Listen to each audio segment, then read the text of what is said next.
Hello students, welcome back to ಕಿಮೊಬೈಲಸ್ YouTube channel. Already ನಿಮಗೆ first round of counselling start ಆಗಿದೆ. ಯಾರಿಗೆಲ್ಲ ಇನ್ನೂ ಆಪ್ಷನಿಟಿ ಬಗ್ಗೆ ಡೀಟೇಲ್ಸ್ ಗೊತ್ತಿಲ್ವೋ, ಪ್ರೊಸೆಸ್ ಗೊತ್ತಿಲ್ವೋ, ನಾನು ಆಲ್ರೆಡಿ ವಿಡಿಯೋ ಮಾಡಿದ್ದೀನಿ. ವಿಡಿಯೋ ಡಿಸ್ಕ್ರಿಪ್ಷನಲ್ಲಿ ಅಟ್ಯಾಚ್ ಮಾಡಿದ್ದೀನಿ. ಹೋಗಿ ನೋಡಿ, ಅವಾಗ ನಿಮ್ಗೆ ಅರ್ಥ ಆಗುತ್ತೆ ಹೇಗೆ ಮಾಡಬೇಕು, ಏನು ಮಾಡಬೇಕು ಅಂತ. ಓಕೆ, ಸೊ ಇವಾಗ ಏನಪ್ಪ ಈ ವಿಡಿಯೋ ಮಾಡ್ತಾ ಇದ್ದೀನಿ ಅಂದರೆ, ನಿಮಗೆ ಈಗ KE ವೆಬ್ಸೈಟ್ ಅವರು ಒಂದು 3 ನೋಟಿಫಿಕೇಶನ್ ಬಿಟ್ಟಿದ್ದಾರೆ. ಫಸ್ಟ್ ರೌಂಡ್ ಕೌನ್ಸಿಲಿಂಗ್ ಸ್ಟಾರ್ಟ್ ಆದ ತಕ್ಷಣ ನಿಮಗೆ 3 ನೋಟಿಫಿಕೇಶನ್ ಬಿಟ್ಟಿದ್ದಾರೆ. ಏನೇನದು ಅಂತ ಹೇಳ್ಕೊಡ್ತೀನಿ ಬನ್ನಿ. ಸೊ KE ಹೋಮ್ಗೆ ಹೋಗೋಣ. ಸೊ ಹೋಮ್ ಪೇಜಲ್ಲಿ ಏನು ಬಿಟ್ಟಿದ್ದಾರಪ್ಪ ಅಂದರೆ, ನಿಮ್ಗೆ 3 ನೋಟಿಫಿಕೇಶನ್ ಬಿಟ್ಟಿದ್ದಾರೆ. ಡೀಟೇಲಾಗಿ ಎಕ್ಸ್ಪ್ಲೇನ್ ಮಾಡ್ತೀನಿ. ಫಸ್ಟ್ ನೋಟಿಫಿಕೇಶನ್ ಏನಪ್ಪ ಅಂದರೆ, ಸೊ ಯಾರಿಗೆಲ್ಲ ಇನ್ನೂ ಲೈಕ್ ಫಸ್ಟ್ ಎಂಟ್ರಿ ಗೊತ್ತಿಲ್ಲ, ಅದು ಆಲ್ರೆಡಿ ಇಲ್ಲಿದೆ ನೋಡಿ. This is the link. ನಾವು ಇವಾಗ ಫಸ್ಟ್ಗೆ ಏನು ಕೊಟ್ಟಿದ್ದಾರೆ, ಸೊ ವೇಳಾಪಟ್ಟಿ ಕೊಟ್ಟಿದ್ದಾರೆ. ವೇಳಾಪಟ್ಟಿ ಅಂದರೆ ಟೈಮ್ ಟೇಬಲ್, ಏನೇನಾಗುತ್ತೆ ಅಂತ. ಸೊ ಫಸ್ಟ್ ಒನ್ ಏನಿದೆ ಅಂದರೆ ನೋಡಿ, ಆಪ್ಷನ್ ಎಂಟ್ರಿ ಯಾವಾಗ ಸ್ಟಾರ್ಟ್ ಆಗ್ತಿದೆ. ಆಪ್ಷನ್ ಎಂಟ್ರಿ ಆಲ್ರೆಡಿ ಸ್ಟಾರ್ಟ್ ಆಗಿದೆ ನೋಡಿ. 8ನೇ ತಾರೀಕು ಆಪ್ಷನ್ ಎಂಟ್ರಿ ಸ್ಟಾರ್ಟ್ ಆಗಿದೆ. ಎಲ್ಲಿವರೆಗೂ ಇರುತ್ತೆ? ಟಿಲ್ 15/7/2025.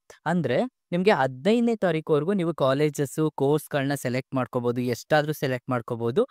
ಏನು ಬೇಕಾದರೂ ಚೇಂಜಸ್ ಮಾಡ್ಬೋದು. ಅಲ್ಲಿವರೆಗೂ ನಿಮಗೆ ಟೈಮ್ ಇರುತ್ತೆ, 15th ಸೊ ಅದಾದಮೇಲೆ ಏನಪ್ಪ ಅಂದರೆ, mock result and further.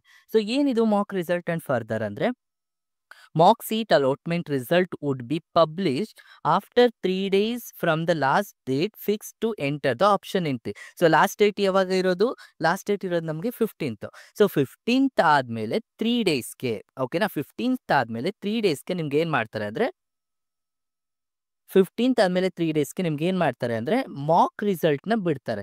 Mach seat allotment result. ಏನಿದು ಮಾಕ್ ಸೀಟ್ ಅಲಾಟ್ಮೆಂಟ್ ರಿಸಲ್ಟ್ ಅಂದರೆ, ಅಂದರೆ ನೀವೇನೇನು ಚಾಯ್ಸ್ ಮಾಡ್ಕೊಂಡಿದ್ದೀರಲ್ವಾ, ಸೊ ಆ ಚಾಯ್ಸ್ಗಳಲ್ಲಿ ಯಾವುದನ್ನು ನಿಗದಿಪಡಿಸಿದೆ, ಲೈಕ್ ಎಕ್ಸಾಂಪಲ್ ಯಾವುದು ಕನ್ಫರ್ಮ್ ಆಗಿದೆ, ಸೊ ಅದನ್ನು ನಿಮಗೆ ಅಂದರೆ ನಿಮಗೆ ಅಲ್ಲಿ ಲಿಸ್ಟ್ ಆಗುತ್ತೆ. ಓಕೆನಾ, ನೀವು ಆಪ್ಷನ್ ಎಂಟ್ರಿ ಮಾಡಬೇಕಾದ್ರೆ ನಿಮಗೆ ರೈಟ್ ಸೈಡ್ಗೆ ಒಂದು ಕಾಲಮ್ ಲಿಸ್ಟ್ ಆಗ್ತಿತ್ತಲ್ವಾ, ಯಾವ್ಯಾವ ಕಾಲೇಜ್ ಸೆಲೆಕ್ಟ್ ಮಾಡ್ಕೊಂಡಿದ್ದೀರಾ ಅಂತ.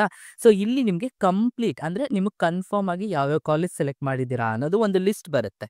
ಓಕೆನಾ, ಸೊ ಅಲ್ಲಿ ನೀವೇನು ಮಾಡಬೇಕು ಅಂದರೆ, ಆ ಕಾಲೇಜಸ್ಸಲ್ಲೇ ನೀವು ಸೆಲೆಕ್ಟ್ ಮಾಡ್ಕೋಬೇಕು. ಆ ಕಾಲೇಜಸ್ಸಲ್ಲೇ ನೀವು ಹೋಗಿ ಅಡ್ಮಿಷನ್ ಮಾಡ್ಕೋಬೋದು. ಏನಾದರೂ ಆ ಕಾಲೇಜಸ್ನ ನೀವು ವೆಯ್ಟಿಂಗ್ ಲಿಸ್ಟಲ್ಲಿ ಇಟ್ಕೋಬೋದು, ಅಥವಾ ಕಾಲೇಜಸ್ ಬೇಡ ಅಂತ ಡಿಸೈಡ್ ಮಾಡಿ ನೆಕ್ಸ್ಟ್ ರೌಂಡ್ಗೂ ಹೋಗ್ಬೋದು. ಓಕೆ, ಅದು ಒಂದು ನೆನ್ಪಿಟ್ಕೋಬೇಕು. ಅದಾದಮೇಲೆ ನೆಕ್ಸ್ಟ್ ಏನಾಗುತ್ತೆ ಅಂದರೆ, after publication of mock results 3 days of the time will be given to add, alter, rearrange, delete option. ಅಂದರೆ ಮಾಕ್ ರಿಸಲ್ಟ್ ಆದಮೇಲೆ ಲೈಕ್ 19th ಮಾಕ್ ರಿಸಲ್ಟ್ ಬಿಡ್ತಾರೆ. ಸೊ 19 to 22, ಸೊ 3 ಡೇಸ್ಗೆ ನಿಮ್ಗೆ ಏನಿರುತ್ತೆ ಅಂದರೆ, ಅಲ್ಲಿ ಏನು ಕಾಲೇಜ್, ಈಗ ಎಕ್ಸಾಂಪಲ್ ನಿಮಗೆ 10 ಕಾಲೇಜ್ನ ಸೆಲೆಕ್ಟ್ ಮಾಡ್ಕೊಂಡಿರ್ತೀರ ಫಸ್ಟು. ಆ 10 ಕಾಲೇಜಸ್ಸಲ್ಲಿ ಎಷ್ಟು ಕಾಲೇಜ್ ನಿಮಗೆ ಅಡ್ಮಿಷನ್ ಆಗೋಕ್ಕೆ ಚಾನ್ಸಸ್ ಇದೆ ಅಂತ ಫಸ್ಟ್ ರಿಸಲ್ಟ್ ಕೊಡ್ತಾನೆ. ಓಕೆನಾ, ಅದನ್ನ ಮಾಕ್ ರಿಸಲ್ಟ್ ಅಂತ ಕರಿತೀವಿ. ಆ ಮಾಕ್ ರಿಸಲ್ಟಲ್ಲಿ ಸೊ ನೀವೇನು ಮಾಡಬೇಕು ಅಂದರೆ, ಅಲ್ಲಿ ಕೊಟ್ಟಿರೋ ಕಾಲೇಜಸ್ಸಲ್ಲಿ ನೀವು ಬೇರೆ ಕಾಲೇಜಸ್ನ ಆ್ಯಡ್ ಮಾಡ್ಬೋದಾ ಅದ್ರ ಜೊತೆಗೆ, ಇಲ್ಲಾಂದರೆ ಅದರಲ್ಲೇ ಆಲ್ಟರ್ ಮಾಡ್ಬೋದಾ, ಅಥವಾ ಅದರಲ್ಲಿ ಯಾವ್ದಾದ್ರು ಕಾಲೇಜನ್ನ ರಿಮೂವ್ ಮಾಡ್ಬೋದಾ, ಡಿಲೀಟ್ ಮಾಡ್ಬೋದಾ ಅನ್ನೋ ಚಾನ್ಸಸ್ ಇರುತ್ತೆ ನಿಮಗೆ. ಸೊ ಅದನ್ನು ನೀವು, ಅಥವಾ ನಿಮಗೆ ಆಪ್ಷನ್ ಎಂಟ್ರಿ ಲೈಕ್ ನಿಮಗೆ ಫಸ್ಟ್ ಪ್ರಿಫರೆನ್ಸ್ ಯಾವುದು, ಇವಾಗ ನಿಮಗೆ ಕೊಟ್ಟಿರೋದ್ರಲ್ಲಿ 1, 2 ಹತ್ರ ಕೊಟ್ಟಿರ್ತೀರಲ್ವಾ, ಅಲ್ಲಿ ನೀವು ಅದನ್ನು ಸೆಲೆಕ್ಟ್ ಮಾಡ್ಕೋಬೋದು. ಯಾವುದಕ್ಕೆ ನೀವು ಫಸ್ಟ್ ಕಾಲೇಜ್ ಪ್ರಿಫರೆನ್ಸ್ ಕೊಡ್ತೀರಾ ಅನ್ನೋದು, ಅದು ನಿಮಗೆ 3 ಡೇಸ್ ಇರುತ್ತೆ. ಅದಾದಮೇಲೆ ನಿಮಗೆ ಲಾಸ್ಟ್ ರಿಸಲ್ಟ್ ಆಫ್ಟರ್ 3 ಡೇಸ್ ಅಂದರೆ, ನಿಮಗೆ 22 ಆದಮೇಲೆ ನೆಕ್ಸ್ಟ್ 3 ಡೇಸ್ಗೆ ನಿಮಗೆ ಫೈನಲ್ ಕಾಲೇಜ್ ರಿಸಲ್ಟ್ ಬರುತ್ತೆ. ಓಕೆನಾ, ಅಂದರೆ ಯಾವ ಫಸ್ಟ್ ರೌಂಡಲ್ಲಿ ಯಾವ ಸೀಟ್ಸು ನಿಮಗೆ ಅಲೋಕೇಟ್ ಆಗಿದೆ, ಅಂದರೆ ಯಾವ ಕಾಲೇಜಸಲ್ಲಿ ನೀವು ಹೋಗಿ ಅಡ್ಮಿಷನ್ ಆಗೋದು ಅನ್ನೋದಿರುತ್ತೆ. ಇಲ್ಲಿ ನೀವು ಹೋಗಿ ನೀವು ಕಾಲೇಜಸ್ಗೆ ಅಡ್ಮಿಷನ್ ಆಗಬೇಕು, ಅದಿರೋದು. ಇಲ್ಲಾಂದರೆ ನೀವು ಇಲ್ಲಿ ಕಾಲೇಜ್ನ ನೀವು ಸೀಟ್ ಏನಿರುತ್ತೆ ಅದನ್ನು ಹೋಲ್ಡಲ್ಲಿ ಇಟ್ಕೊಂಡು ನೆಕ್ಸ್ಟ್ ರೌಂಡ್ಗೆ ಹೋಗ್ಬೋದು. ಓಕೆ, ಇದು ಟೈಮ್ ಟೇಬಲ್. ಓಕೆ, ಈ ಥರ ನಿಮಗೆ 3 ರೌಂಡ್ಸ್ಗೂ ನಡೆಯುತ್ತೆ. ಫಸ್ಟ್ ರೌಂಡ್ ಇವಾಗ ಆಗ್ತಿರೋದು, ಇದೇ ಥರ 3 ರೌಂಡ್ಸ್ಗೂ ಕೂಡ ನಿಮಗೆ ನಡೆಯುತ್ತೆ. ಸೊ ಇದಾದಮೇಲೆ ಇದು ಫಸ್ಟ್ ನೋಟಿಫಿಕೇಶನ್. ಸೊ ಇದಾದಮೇಲೆ ಏನಪ್ಪ ಸೆಕೆಂಡ್ ನೋಟಿಫಿಕೇಶನ್ ಅಂದರೆ, ಸೊ ಇಲ್ಲಿ ನಿಮಗೆ ಫೀಸ್ಗಳು, ಏನು ಫೀಸಸ್ ಇದೆ UGCETಯಲ್ಲಿ, ನಿಮಗೆ ಏನು ಫೀಸಸ್ ಇದೆ, ಯಾವ್ಯಾವ ಕಾಲೇಜ್ಗೆ ಎಷ್ಟು ಫೀಸು ಅನ್ನೋದು ಒಂದು ಟೆನ್ಷನ್ ಇತ್ತಲ್ವ ನಿಮಗೆ. ಎಷ್ಟು ಯಾಕಪ್ಪ ನಂದು 1 ಲಕ್ಷ ರ್ಯಾಂಕಿಂಗ್ ಬಂದಿದೆ ಸರ್, ಅದಕ್ಕೆ ಎಷ್ಟು ಫೀಸ್ ಬರ್ಬೋದು. ಸೊ ಅದಕ್ಕೆ ಒಂದು ಡೀಟೇಲ್ ಕೊಟ್ಟಿದ್ದಾರೆ. ಸೊ ಏನಪ್ಪ ಅಂದರೆ, ಫಸ್ಟ್ ನೋಡಿ ನಿಮಗೆ ಕಾಲೇಜ್ ಟೈಪಲ್ಲಿ ಏನೇನಿದೆ. So you have government colleges, pure government colleges. Next for aided course ಅಂದರೆ ಏನಂತ ಗೊತ್ತಿದೆ. ಏಡೆಡ್ ಕಾಲೇಜ್ ಅಂದರೆ ಏನಂದರೆ, ಗೌರ್ಮೆಂಟ್ ಫೀಸ್ ಅದು, but private college means it is a private college but government fees ಇರುತ್ತೆ, ಅಂದರೆ ಕಡಿಮೆ. ನೋಡಿ, ಇವೆರಡಕ್ಕೂ ಸೇಮ್ ಫೀಸ್ ಇದೆ, ಕರೆಕ್ಟಾ? ಬಿಕಾಸ್ ಗೌರ್ಮೆಂಟ್ ಫೀಸ್ ಇರುತ್ತೆ, but it is a private college, ಅದನ್ನು ಏಡೆಡ್ ಅಂತ ಕರಿತೀವಿ. ಓಕೆ, ಸೊ ಅದಾದಮೇಲೆ ನಿಮಗೆ UVC ಕಾಲೇಜಸ್ ಇದೆ. ನೆಕ್ಸ್ಟ್ VTU ಅಂಡರ್ ಬರುವಂಥ ಕಾಲೇಜಸ್ ಇದೆ. Type 1 unaided colleges including minority and unaided courses in aided college. ಓಕೆನಾ. ನಿಮಗೆ ನಾನು ಐ ಥಿಂಕ್ ನಿಮಗೆ ಕಾಲೇಜಸ್ನ ಸೆಲೆಕ್ಟ್ ಮಾಡ್ಕೋಬೇಕಾದ್ರೆ ಇದು ಆಲ್ರೆಡಿ ನಿಮಗೆ ಕೊಟ್ಟಿದ್ರು, ಯಾವ್ಯಾವ ಕಾಲೇಜ್ ಟೈಪ್ಸ್ ಇದೆ, ಯಾವ್ಯಾವ ಕೆಟಗರಿಗೆ ಏನೇನು ಬರುತ್ತೆ ಅಂತ. ಸೊ ಇಲ್ಲಿ ಆ ಕಾಲೇಜಸ್ನ ಲಿಸ್ಟ್ ಮಾಡ್ಕೊಂಡಿದ್ದಾರೆ. ಇದಿಷ್ಟು ಇಂಜಿನಿಯರಿಂಗ್ ಕೋರ್ಸ್ ಆ್ಯಂಡ್ ಆರ್ಕಿಟೆಕ್ಚರ್ ಕೋರ್ಸ್ಗೆ. ಬಿ ಫಾರ್ಮಸಿ ಹೋಗೋರ್ಗೂ ಕೂಡ ಕೊಟ್ಟಿದ್ದಾರೆ ನಿಮಗೆ. ಓಕೆನಾ. ಸೊ ಇಲ್ಲಿ ನಿಮಗೆ ಮೈನಾರಿಟಿ ಇರುವಂಥದ್ದು ಮತ್ತು ಅನ್ಏಡೆಡ್ ಕಾಲೇಜಲ್ಲಿ aided course like nothing but you have ಫೀಸ್ಗಳು ಹೇಗೆ ಚೇಂಜ್ ಆಗುತ್ತೆ ಅನ್ನೋದಿದೆ. ಮತ್ತು ಕಂಪ್ಲೀಟ್ ಪ್ರೈವೇಟ್ ಯೂನಿವರ್ಸಿಟಿಗಳಿರೋದು. ಸೊ ಈ ಥರ ಇದೆ. ಸೊ ನೀವು ಕಂಪೇರ್ ಮಾಡಿದ್ರೆ ಪ್ರೈವೇಟ್ ಯೂನಿವರ್ಸಿಟಿಗೆ you have more fees, but compare to government ಕಾಲೇಜ್ಗೆ ಯು ಹ್ಯಾವ್ 44,200 ಅಷ್ಟೇ ಇರೋದು. ಏಡೆಡ್ಗೂ ಅಷ್ಟೇ ಇದೆ. ನೆಕ್ಸ್ಟು ಇಲ್ಲಿ ಕಂಪೇರ್ ಮಾಡಿ ನೋಡಿ, ಇವೆರಡಕ್ಕೆ ಸೇಮ್. ಟೈಪ್ 1 ಆ್ಯಂಡ್ ಟೈಪ್ 2ಗೆ ಯು ಹ್ಯಾವ್ ದ 1,12,410 ಫೀಸ್ ಇದೆ. ಇದು ಯಾವುದಕ್ಕೆ? General category 2A 2B 3A and 3B. And ಅವ್ರು 2 ಕಂಡೀಷನ್ ಕೊಟ್ಟಿದ್ದಾರೆ. ಏನಪ್ಪ ಅಂದರೆ ಇನ್ಕ್ಲೂಡಿಂಗ್ SC ST. ಇದರಲ್ಲಿ SC STಗಳನ್ನ ತಗೋತಾರೆ. ಬಟ್ ಏನಿರಬೇಕು, ಇನ್ಕಮ್ಮು ಅಬೌಟ್ 10 lakhs ಇರಬೇಕು. ಆ್ಯಂಡ್ ಅವರ ಕ್ಯಾಟಗರಿ 1 ಇನ್ಕಮ್ ಏನಾಗಿರಬೇಕು 2.5ಗಿಂತ ಜಾಸ್ತಿ ಇರಬೇಕು. ಓಕೆನಾ. ಈ ರ್ಯಾಂಕಿಂಗಲ್ಲಿ ಅಥವಾ ಈ ಕಂಡೀಷನಲ್ಲಿ ಯಾರು ಬರ್ತಾರೋ, ಸ್ಯಾಟಿಸ್ಫೈ ಆಗ್ತಾರೋ, ಅವ್ರಿಗೆ ಈ ಫೀಸಸ್ ಅಪ್ಲೈ ಆಗುತ್ತೆ. ಅರ್ಥ ಆಗ್ತಿದೆಯಾ? ಇದು ಫೀಸ್ 1.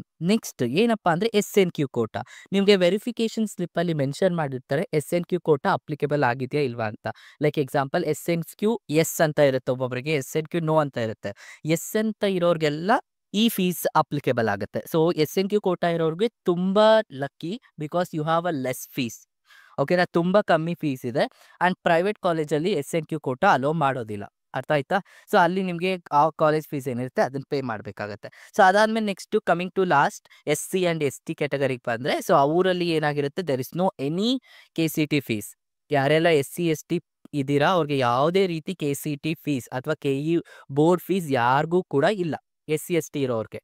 ಓಕೆನಾ. ಆ್ಯಂಡ್ ಕ್ಯಾಟಗರಿ 1 OBCಯಲ್ಲಿ ಕ್ಯಾಟಗರಿ 1 ಬರೋರಿಗೆ ಅದು ಏನಾಗಿರಬೇಕು, ಆ್ಯನ್ಯುವಲ್ ಇನ್ಕಮ್ ಅಪ್ ಟು 2 ಇಲ್ಲಿ ನೋಡ್ಕೊಳ್ಳಿ, ಡಿಫ್ರೆನ್ಸ್ ನೋಡ್ಕೊಳ್ಳಿ. 2.5 lakhsಗಿಂತ ಜಾಸ್ತಿ ಇದ್ದರೆ ಈ ಫೀಸ್ ಅಪ್ಲಿಕೇಬಲ್ ಆಗುತ್ತೆ OBC ಕ್ಯಾಟಗರಿ 1 ಅವ್ರಿಗೆ. 2.5 ಮಾತ್ರ ಇದ್ದರೆ ಅಥವಾ ಅದಕ್ಕಿಂತ ಕಮ್ಮಿ ಇದ್ದರೆ ಈ ಫೀಸ್ ಅಪ್ಲಿಕೇಬಲ್ ಆಗುತ್ತೆ. ಅರ್ಥ ಆಯ್ತಾ? This is the fees structure for engineering and architecture course and B pharmacy course. ಅರ್ಥ ಆಯ್ತಲ್ವಾ? ಇದ್ರ ಜೊತೆಗೆ ದೆ ಮೆನ್ಷನ್ ದ ಒನ್ ನೋಟ್. ಏನು ಮೆನ್ಷನ್ ಮಾಡಿದ್ದಾರೆ ನೋಡಿ, university fees including in fees in above table. ಏನು ಮೇಲ್ ಟೇಬಲ್ ಇದೆಯಾ ಅದ್ರ ಜೊತೆಗೆ ಇದನ್ನು ಪೇ ಮಾಡಬೇಕು, ಯೂನಿವರ್ಸಿಟಿ ಫೀಸ್. ಎಕ್ಸಾಂಪಲ್ ನಿಮಗೆ ಪ್ರೈವೇಟ್ ಯೂನಿವರ್ಸಿಟಿ ಅಥವಾ ಗೌರ್ಮೆಂಟ್ ಯೂನಿವರ್ಸಿಟಿ ಈ ಥರ ಸಿಕ್ಕಿದ್ರೆ ಅದ್ರ ಜೊತೆಗೆ ಇದನ್ನು ಪೇ ಮಾಡಬೇಕು. ಎಕ್ಸಾಂಪಲ್ ಇವಾಗ ಗೌರ್ಮೆಂಟ್ ಕಾಲೇಜ್ ಸಿಕ್ಕಿರುತ್ತೆ ನಿಮಗೆ 44,200 ಅಂತ, ಅದ್ರ ಜೊತೆಗೆ ನೀವು 10,610 ಕೂಡ ಪೇ ಮಾಡಬೇಕು. ಓಕೆನಾ. ಇದು ಯೂನಿವರ್ಸಿಟಿ ಫೀಸ್ ಅಂತ, ಇದು ಎಲ್ರಿಗೂ ಅಪ್ಲಿಕೇಬಲ್ ಆಗುತ್ತೆ. ಅರ್ಥ ಆಯ್ತಾ? ಅದ್ರ ಜೊತೆಗೆ ನಿಮ್ಗೆ ಅಲ್ಲೊಂದು ನೋಟ್ ಕೊಟ್ಟಿದ್ದಾರೆ. For architecture course apart from the above fees 650 extra. ಯಾರೆಲ್ಲ ಆರ್ಕಿಟೆಕ್ಚರ್ ಕೋರ್ಸ್ಗೆ ಹೋಗ್ತಾ ಇದ್ದೀರಾ ಅವ್ರಿಗೆ 650 ಎಕ್ಸ್ಟ್ರಾ ಇರುತ್ತೆ, ಇನ್ಕ್ಲೂಡಿಂಗ್ ದಟ್ ಅಬೋವ್ ಫೀಸ್. ಅದ್ರ ಜೊತೆಗೆ 10,000 as other fees including in above for government and aided university college. Example ಈಗ ಇಲ್ಲಿ ಗೌರ್ಮೆಂಟ್ ಮತ್ತು ಏಡೆಡ್ ಇದೆಯಲ್ವಾ 44,200, ಅದ್ರ ಜೊತೆಗೆ ನೀವೇನು ಮಾಡಬೇಕು, 10,000 ಎಕ್ಸ್ಟ್ರಾ ಪೇ ಮಾಡಬೇಕಾಗತ್ತೆ. ಅರ್ಥ ಆಗ್ತಿದೆಯಾ? ಇದನ್ನು ಪೇ ಮಾಡಬೇಕು. ದೆನ್ 10,000 ನಿಯರ್ಲಿ ನಿಮ್ಗೆ ಎಷ್ಟಾಗ್ತಿದೆಯಪ್ಪ, ಲೈಕ್ 64,000 ವರ್ಗೂ ಬರುತ್ತೆ. ಓಕೆ, 1 ಇಯರ್ಲಿ ಅಂದ್ಕೊಳ್ಳಿ 65,000 ಅಂತ. ಸೊ 65,000 ವರ್ಗೂ ನಿಮಗೆ ಬರ್ತಾ ಇದೆ. Okay, this is the rule. ಓಕೆನಾ. KE ವೆಬ್ಸೈಟ್ ಅವರು ಫೀಸ್ ಸ್ಟ್ರಕ್ಚರ್ನ ಬಿಟ್ಟಿದ್ದಾರೆ. ಸೊ ಇದನ್ನು ನೀವು ಕರೆಕ್ಟಾಗಿ ನೋಡ್ಕೋಬೇಕು. ಸೊ ನಿಮ್ಮ ಕಾಲೇಜಸ್ ಏನು ಬರುತ್ತೆ ಇದನ್ನ ಕರೆಕ್ಟಾಗಿ ನೀವು ನಿಮ್ಮ ಫೀಸಸ್ನ ಅರೇಂಜ್ ಮಾಡ್ಕೊಳ್ಳೋಕೆ ಟ್ರೈ ಮಾಡಿ. ಓಕೆನಾ. ಬಿಕಾಸ್ ಲಾಸ್ಟ್ ಮೂಮೆಂಟಲ್ಲಿ ಯಾರಿಗೂ ಆಗಲ್ಲ, ಅದಕ್ಕೆ KE ವೆಬ್ಸೈಟ್ ಅವ್ರು ಇವಾಗಲೇ ಬಿಟ್ಟಿದ್ದಾರೆ ಫಸ್ಟ್ ರೌಂಡ್ ಆಫ್ ಕೌನ್ಸಿಲಿಂಗ್ಗೆ. So within that time, within the result announce ಆಗೋ ಅಷ್ಟರಲ್ಲಿ ಈ ಫೀಸಸ್ನ ನೀವು ಅರೇಂಜ್ ಮಾಡ್ಕೊಳ್ಳೋಕ್ಕೆ ಟ್ರೈ ಮಾಡಿ. ಓಕೆನಾ. So this is the fees structure.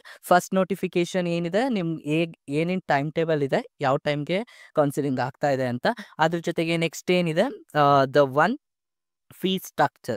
ಇನ್ನೂ ಒಂದು ನೋಟಿಫಿಕೇಶನ್ ಇದೆ. It's not an important, but if you want you can go through. ಏನಂದರೆ ನೀವೀಗ ಏನು ಸೆಲೆಕ್ಟ್ ಮಾಡ್ಕೋತಿದ್ದೀರಲ್ಲ ಅದರಲ್ಲಿ ಹೇಗೆ ಸೆಲೆಕ್ಟ್ ಮಾಡ್ಕೋಬೇಕು ಅನ್ನೋದಕ್ಕೆ ಆಲ್ರೆಡಿ KE ವೆಬ್ಸೈಟ್ ಅವರು ನಿಮಗೆ ವಿಕಸನ ಚಾನಲ್ ಅನ್ನೋದ್ರಲ್ಲಿ ನಿಮಗೆ ಏನು ಮಾಡಿದ್ದಾರೆ, ವಿಡಿಯೋಸ್ನ ಅಪ್ಲೋಡ್ ಮಾಡಿದಾರಂತೆ. ಸೊ ಅದರಲ್ಲಿ ನೀವು ಹೋಗಿ ನೋಡ್ಕೊಂಡು ಅದನ್ನ ನೋಡ್ಕೋಬಹುದು. ಸೊ ಅಷ್ಟು ಕಷ್ಟ ಆಗುತ್ತೆ ಅಂದ್ರೆ ನಾನು ಆಲ್ರೆಡಿ ವಿಡಿಯೋ ಡಿಸ್ಕ್ರಿಪ್ಷನಲ್ಲಿ ಅಟ್ಯಾಚ್ ಮಾಡಿದ್ದೀನಿ. ಸೊ ಅದನ್ನ ನೋಡ್ಕೊಂಡು ನೀವು ನಾನು ಮಾಡಿರೋ ವಿಡಿಯೋನ ನೋಡಿದ್ರೆ ನಿಮ್ಗೆ ಅರ್ಥ ಆಗುತ್ತೆ. ಇನ್ ಡೀಟೇಲ್ ಆಗಿ ಎಕ್ಸ್ಪ್ಲೇನ್ ಮಾಡಿದ್ದೀನಿ. ಸೊ ಏನು ಮಾಡಬೇಕು ಏನೇನು ಮಾಡಬಾರ್ದು ಅಂತ. ಸೊ ಅದ್ರ ಪ್ರಕಾರ ನೀವು ಮಾಡಿದ್ರೆ it is very easy. Understood? So ಈ ರೀತಿ ನಿಮಗೆ KE ವೆಬ್ಸೈಟ್ ಅವರು first round of counselling already start ಆಗಿದೆ. ಇನ್ನು ಯಾರೆಲ್ಲ ವಿಡಿಯೋ ನೋಡಿಲ್ವೋ ವಿಡಿಯೋ ನೋಡ್ಕೊಳ್ಳಿ. ಸೊ ಆಪ್ಷನ್ ಎಂಟ್ರಿ ಮಾಡ್ಕೊಳ್ಳಿ. ಓಕೆ, ತುಂಬ ಕಾಲೇಜಸ್ನೆಲ್ಲ ಸೆಲೆಕ್ಟ್ ಮಾಡ್ಕೊಳಕ್ಕೆ ಹೋಗ್ಬೇಡಿ. ಯಾವುದು ಅಂಡರ್ ಯುವರ್ ರ್ಯಾಂಕಿಂಗ್ಸ್ ಇರುತ್ತೆ ಅದನ್ನು ಮಾತ್ರ ಸೆಲೆಕ್ಟ್ ಮಾಡಿ.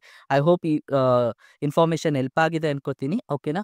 ಸೊ ಇನ್ನೂ ಯಾರೆಲ್ಲ ನನ್ನ ಚಾನಲ್ಗೆ ಸಬ್ಸ್ಕ್ರೈಬ್ ಆಗಿಲ್ಲ ಪ್ಲೀಸ್ ಸಬ್ಸ್ಕ್ರೈಬ್ ಆಗಿ. ಯಾಕಂದರೆ ನೀವು ಸಬ್ಸ್ಕ್ರೈಬ್ ಆಗಿ ಸಪೋರ್ಟ್ ಮಾಡಿದರೆ ನನಗೆ ನೆಕ್ಸ್ಟು ವೀಡಿಯೋಸ್ ಮಾಡೋದಕ್ಕೆ ಹೆಲ್ಪ್ ಆಗುತ್ತೆ. ಓಕೆ, ಅದೊಂದೇ ನಾನು ನಿಮ್ಮನ್ನ ಕೇಳ್ಕೊಳ್ಳೋದು. ಸಬ್ಸ್ಕ್ರೈಬ್ ಆಗಿ ಆ್ಯಂಡ್ ಸಪೋರ್ಟ್ ಮಾಡಿ. ವಿಡಿಯೋ ಇಷ್ಟ ಆದರೆ ಒಂದು ಲೈಕ್ ಮಾಡಿ. Thank you.